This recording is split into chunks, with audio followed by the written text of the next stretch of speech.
자, 오늘 우리가 살펴볼 기업은 바로 에코앤드림입니다. 이 회사가 아주 흥미로운 위치에 있어요. 뭐냐면 이미 성숙한 내연기관 자동차 부품 사업과 앞으로 폭발적으로 성장할 전기차 배터리 사업, 이 두 가지의 딱 교차점에 서 있는 기업이거든요. 오늘 이 부분을 한번 제대로 파헤쳐 보겠습니다. 에코앤드림을 딱 들여다보면요. 이 회사는 말 그대로 심장이 두 개라고 할 수 있습니다.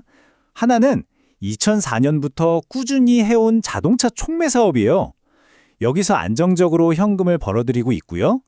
다른 하나는 바로 우리가 오늘 주목해야 할 부분이죠. 차세대 전기차 배터리의 핵심 소재를 만드는 어마어마한 성장 잠재력을 가진 사업입니다. 자, 그럼 이 두 개의 심장 중에서 에코앤드림의 미래를 책임질 성장 엔진은 과연 무엇일까요? 네, 바로 배터리 전구체입니다. 오늘 분석은 여기에 한번 집중해 보도록 하죠. 아니 근데 전구체 하는데 이게 도대체 뭘까요? 아주 쉽게 비유를 들어볼게요. 우리가 정말 맛있는 고성능 케이크를 만든다고 상상해 보세요. 그럼 뭐가 제일 중요할까요? 바로 밀가루죠. 이 전구체가 바로 그 배터리의 성능, 용량, 안정성, 이 모든 걸 결정하는 핵심 밀가루 같은 거라고 보시면 됩니다. 니켈, 코발트, 망간 같은 원료들을 아주 정밀하게 섞어서 만드는 거죠. 바로 이 지점에서 에코앤드림의 진짜 실력이 나옵니다. 그냥 전구체를 찍어내는 게 아니에요. 고객사가 우리는 주행거리를 늘려야 하니 고니켈 전구체가 필요해요 라고 하면 거기에 딱 맞춰서 맞춤 제작을 해준다는 겁니다. 입자의 크기나 모양, 구조까지 원하는 대로 전부 제어할 수 있는 기술력. 이게 바로 에코앤드림의 핵심 경쟁력입니다. 그리고 이 숫자를 보세요. 10만 톤. 이게 뭘 의미할까요? 바로 에코앤드림의 스케일과 야망을 보여주는 숫자입니다. 새만금에 있는 공장이 풀가동되면 연간 이만큼을 생산할 수 있다는 건데 이건 뭐냐면 자, 이제 주문만 주세요. 우리는 대량 생산할 준비 다 끝났습니다. 라는 자신감의 표현인 거죠. 자, 그런데 말이죠. 이렇게 엄청난 잠재력이 있음에도 불구하고 투자자로서 우리는 현실을 냉정하게 봐야 합니다. 기회만 있는 건 아니거든요.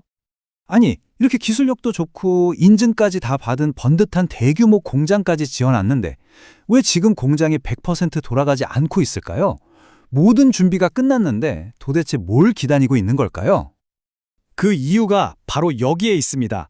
한마디로 고객의 오더를 기다리고 있는 겁니다. 새만금 공장은 주문이 들어와야 돌아가는 구조인데 아직 대규모 주문이 터지지 않은 거죠.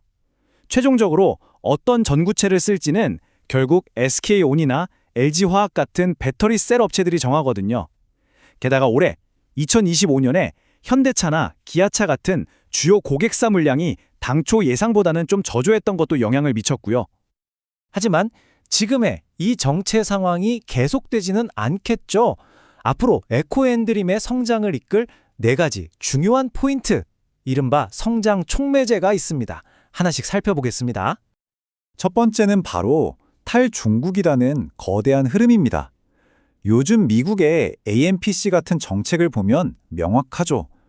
북미에서 전기차를 만들 때 중국산 소재를 쓰지 말라는 거잖아요. 이게 에코앤드림 같은 한국 기업에게는 엄청난 기회가 될 수밖에 없습니다.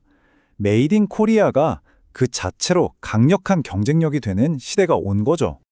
두 번째 성장 동력은 새로운 시장을 뚫는 겁니다. 전기차만 보고 있는 게 아니란 얘기죠. 바로 ESS, 에너지 저장 장치 시장입니다. 앞으로 이 시장이 어마어마하게 커질 거라는 건 다들 잘 아실 겁니다. 물론 지금 당장은 ESS 시장에 LFP, 그러니까 리튬 인산철 배터리가 많이 쓰입니다. 가격이 싸니까요. 하지만 시간이 지나고 이 시스템들을 교체할 때가 되면 어떨까요? 그때는 더 성능 좋은 배터리를 찾게 될 겁니다. 바로 그때 에코앤드림이 전문으로 하는 고성능 NCM 배터리가 주인공으로 떠오를 가능성이 아주 높다는 거죠. 세 번째는 아주 직관적입니다. 지금 왜 기다리고 있다고 했죠? 바로 주문 때문이죠. 그러니까 기존 고객사나 새로운 파트너로부터의 주문 물량이 회복되고 늘어나는 것.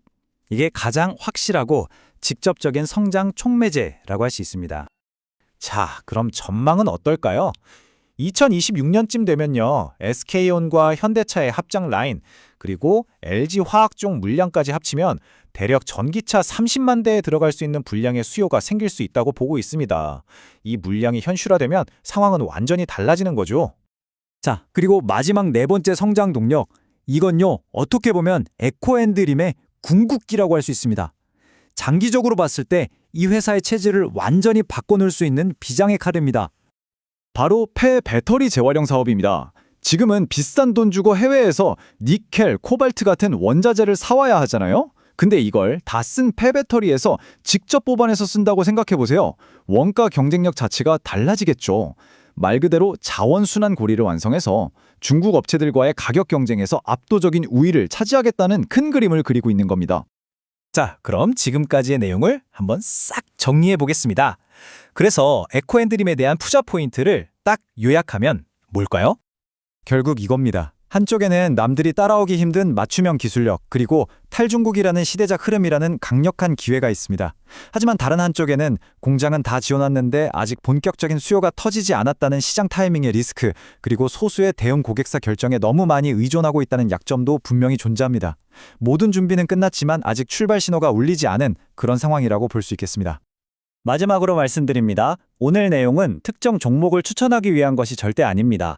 따라서 투자 판단의 근거 자료로 활용하시기에는 적합하지 않을 수 있다는 점 알려드리고요. 모든 투자에 대한 최종 판단과 책임은 투자자 본인에게 있다는 점을 반드시 기억해 주시기 바랍니다.